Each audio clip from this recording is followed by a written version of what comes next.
stuck here. The cops won't bother me.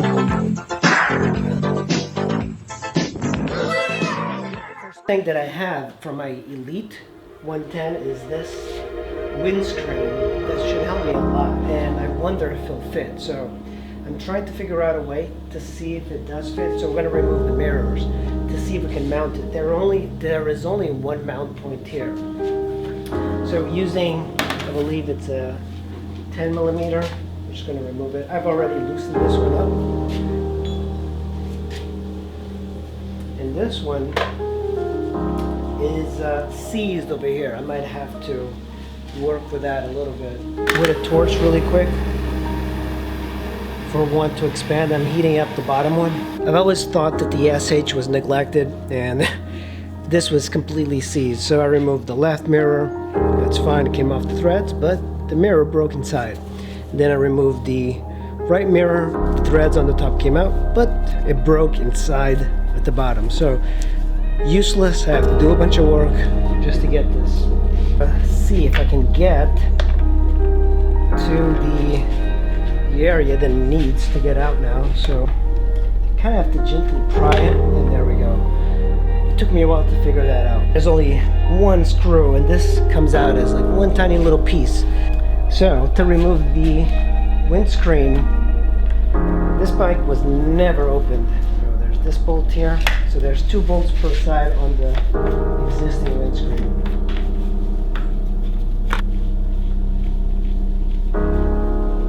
There we go. Windscreen is in. Now I can mount my mirrors onto here. It is not ideal at all, but shakes a bit. But the windscreen really blocks the wind, and in the winter, that's kind of like what I wanted. That's why I kept this windscreen. I took it off my Honda Elite 110, and I was like, oh man, I'm gonna install it on here.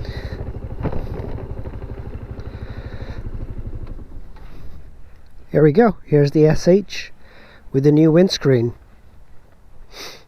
So much bigger. Doesn't look as good with the big windscreen, but you know, I don't really care. I think I want to get a little bit warmer to work. I think that's the important thing for me, is just being comfortable. Sporty is good in the summer and spring, but once it starts to get cold, you'll thank me later for this. But the SH has been pretty brilliant as a bike. You know, the 16-inch wheels are motorcycle-sized wheels, and that is something really good about this thing. You would think that the large wheels would somehow be worse, but they're so much better than the little tiny wheels. They make it much more stable. And this bike, it is expensive. You know, with that windscreen, it does look pretty bad, but it doesn't look terrible either. It's got a 1-disc brake rotor up front. It's got a belt, and then it's got like a drum brake in the rear, which you don't need anything more. It's a 150cc, so you're not going to go that fast. This is pretty much a must on the SH, the trunk space, and I kind of would like a little bit bigger one, because the under-seat storage compartment, and by the way, I use a key like this, it is tiny. The good thing nowadays is that you can put masks, and the gas is here, and then it just trickles down to the motor, so it doesn't use a fuel pump. So less to worry about. The blinkers are integrated, if you notice. That's kind of like a nice European touch. You see still a lot of bikes now, even my Super 10 Ray, they still have the little stalks. And in a way, okay, if you drop it and somehow it gets busted, then it'll be a lot more expensive to replace. But if you had the little stalks, it would break, but there's so many of those little stalks, turn signals, that would be cheap. But this one, I find that you will damage this and the rack and the trunk. You're not really going to bust up the turn signals. So the turn signals up front, though, are the little stalks, but in the rear They are integrated, so it's kind of odd. Up here it's liquid cooled, so there's 2 bolts and you can pull this out very easy. This is a very substantial plastic, and you can reach your coolant reservoir, you can reach the fuses through there. Your battery sits over here, and to pull it out you have to open the seat. Then there's 2 bolts here and that pops out. There's a couple of things that annoy me because everything is like really covered up. So if you didn't have this windscreen, this would be completely smooth and it looks great if you're in Tuscany or something like that. But if you're out and you want a GPS, you have very limited amount of space to mount things. And one thing I like about bikes with handlebars is that they have space to mount GPSs. This one does not. Very difficult to mount.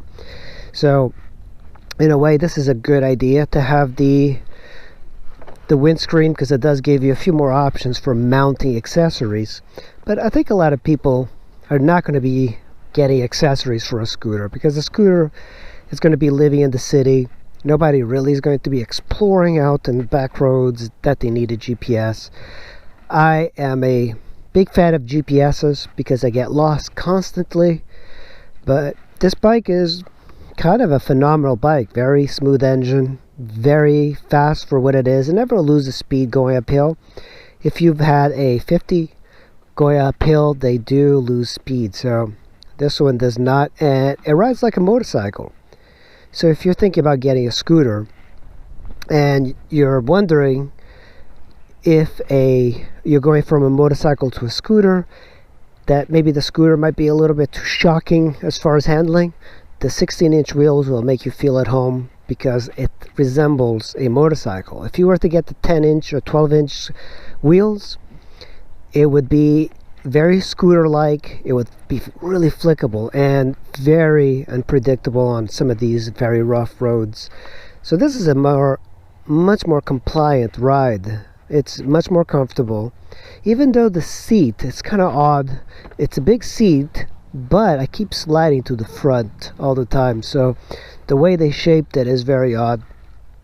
One of the big downsides is that this bike does hold its value, because people do like these 2010 SHs and Elite 110s. But the big problem really is that they only made this in the United States, or they only brought it here in the United States for a year. So you're going to be spending a lot of money on parts if you ever need anything, and you might be spending a lot of time researching parts. Of course, this is a Honda, so it doesn't really break down very much, but if it does, be prepared for very long waits.